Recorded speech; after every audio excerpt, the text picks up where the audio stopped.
What up, YouTube? We're doing a quick video here on a Armattan Gecko build. I'm going to crush it into 20 minutes, and I'm going to be putting images up of the components and tools I use on the top left of the screen. And we'll start with the Speedix 4-in-1 ESC board. That's 25 amp board, and that is what we're using on this build. I am using a Flux pen, which is the No Clean Flux Remover pen, and that is meant to freshen up the solder joints. With my Hacko 888D soldering iron, I am just touching each pad and making them nice and shiny. And I'm also going to add a little bit of solder where needed on the pads that I feel are a little light, or the solder has been used to the point where it needs to be freshened up a little bit.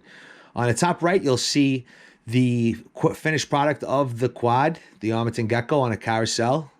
It's got a 360-degree view, so you can get a full look at it. That'll be up in the corner for about 20 seconds or something like that.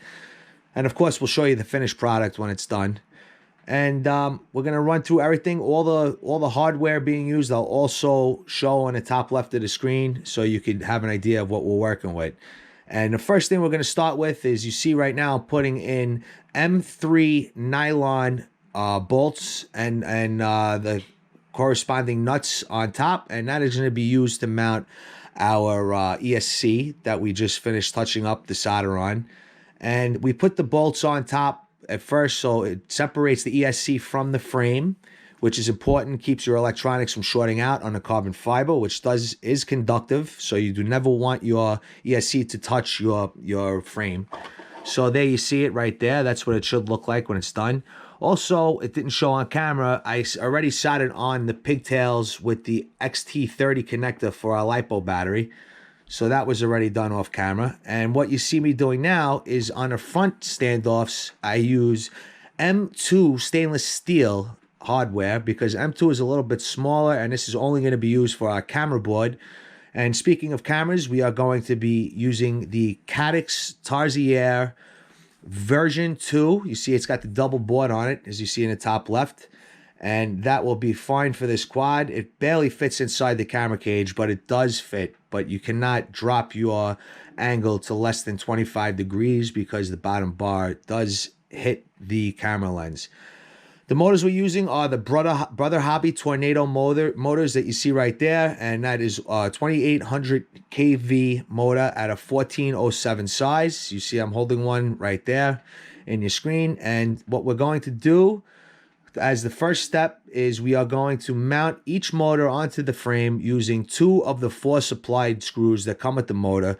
The screws that come with these motors do fit perfectly for this frame, so you don't have to worry about using washers or another set of screws that would be compatible with this build. If you do go with these same motors, they will fit perfectly, as you see here. So once you have all 4 motors in place, you flip the quad over. It should look something like this. And you give an approximate measurement of the length of your wires according to what they should look like once they're laid down on top of the arm, and then you should cut them slightly longer than what you think they're going to be, because it's always easier to shorten each individual wire before you solder than to cut your wire short, and then your quad will be a mess because you'll have to solder on extra wire, and it does not look good. It looks very sloppy. So do not get this wrong. Make sure you cut your wires a little extra length, so if needed, you could shorten them as you do each individual wire. You would just see me stripping off the jacket of the wire with my thumbnails, and that's because the jacket on the silicone wire is very soft and it is able to just be peeled right off nice and easy. I'm now placing a plastic bag that I got with the motors over the ESC, and the reason I do this is to protect the ESC from splashes of solder coming off of either the tip of the iron or from the wire. This happens all the time, and when it happens, it will splash your ESC at one point, or whatever electronic you are working over, and it could cause a very bad day for you. So now what we're doing is, we're going to solder each wire from the furthest wire to the closest wire to your body. So as you see, I am doing the wire furthest away from me first, and that makes it easier because your soldering iron will not have the obstacles of the wires you already soldered, if that makes any sense. So if you do the furthest away wire, then the next wire will be clear of the wire you just soldered. If you find that you're a little light on solder, just add a little more solder, and as you're going to see right now, once the wire is in place, you set up, as soon as you touch it down, it will fall right into place, nice and easy, and it's as easy as that. If you do it like this and you take your time and you let it fall into place, your wires, and make sure they're cut to the right length, your build should look just the same as this, and it should be very neat. See how neat everything is? That's the way you want it to look.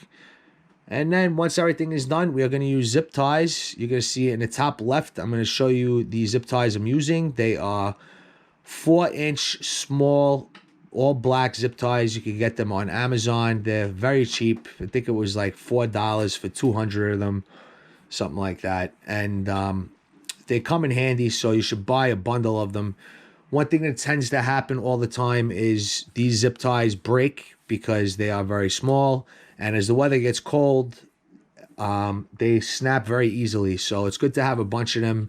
Keep a bunch of them in your flight bag. So whenever you check your quad after each flight, if you did break a zip tie, you have them on hand to just replace them. I like the zip ties as opposed to tape. A lot of people use tape to secure their wires down on the arms, which will last longer than the zip ties if you don't crash. But in the end, I think it doesn't look as neat. I like the zip tie look. It shows the wires exposed. I just like the way it looks. It's just personal preference. You guys could do either or. It's up to you. Doesn't really matter. So that's what it should look like after all is said and done with the motors mounted. Now the next step we're going to get to is we are going to mount the flight controller and the camera board onto the front set of standoffs that we have here on this frame. So what you see me doing now before I mount the flight controller is I am adding M3 nylon nuts on top of the ESC to secure it down. Now, as I add them, I'm paying very close attention not to tighten them too much, over tighten them, because the ESC itself has a set of rubber grommets on it that are meant to dampen vibration, and you don't want to crush down the screw to the point where you're compressing those rubber grommets and they're not doing their job. You want to try to have an even amount of torque on each one, and you could tell just by looking at the blue rubber and making sure that they are not compressed one more than the next. That's the shot of the flight controller. That is the CL Racing F4 mini flight controller. As you see, it also has yellow vibration dampening grommets that go in each M3 hole, and it fits comfortably over the M3 screws that we are going on top of. Once that is on, we put washers, M3 washers out of our M3 kit on top of the rubber grommets. And the reason why we do that is because unlike the ESC, this will be the final screw going on top of your stack, and this screw will be tightened to twice the torque of that of the ESC. You want to kind of put these a little tight because it's holding down the entire stack all together, the ESC and the flight controller and its components inside all together as one nice unit. What you just seen up there was a diagram of the CL Racing stack, and it shows the wiring of each component to the board. So if you want to see the wiring, you could pause the video at that point and you could start to wire things to the ESC. This ESC was also pulled, the flight controller. This flight controller was also pulled off of another build. So the components are already soldered on. I apologize if you're looking for a full diagram of what's being used. That right there is the Crossfire, TBS Crossfire Nano receiver. And there's a wiring diagram on that, which I will link. What we're using right here is a heat sink, 20 by 20 heat sink, and I believe it came off of the Tarsier board. I'm not sure. I just pulled it out of all the stuff I have. It's not necessary on your build. I just do it because I'm anal about stuff. So I wanted to use that to separate my receiver from the camera board, which you'll see right now. I am putting the receiver underneath the flight board, the camera board, in the front of the frame. So It keeps everything nice and neat and separated. And then I put the camera board directly on top, and that is how we finish off the electronics in this build. So right now I'm trying to figure out how to put the screws through the board. I made life a little complicated for myself because I didn't desolder the camera board from the flight controller. If I would have, this would have been a lot easier for me, but I had to kind of fiddle with the wiring a little bit because everything was together. The right thing to do would have been to desolder the board from the flight controller and make it a nice, easy install, and then just resolder the wiring back onto the board. I didn't do that because this board came off the exact frame, an existing frame that I had that I was telling you I crashed. So I knew that the length of the wiring was correct. So I just pulled it off and just popped it back on a new frame. So that was the end of that for me. But if you're doing this build, it will be a lot easier for you once if it's not soldered onto your flight controller already, which if you're buying new components, obviously it will not be. But because it was done already, I was not able to show you the wiring order and the positioning of each wire, and I apologize for that. But you could just find the wiring diagram anywhere on Google. That's pretty much the whole build in a nutshell. At this point, I'm going to button everything up. There's nothing really left to show you off camera. I forgot to run the receiver wire underneath the stack, so I had to take the antenna off of the receiver and run it underneath. Not a big deal, but don't make that mistake if you're following along. And here's some flight footage after tuning.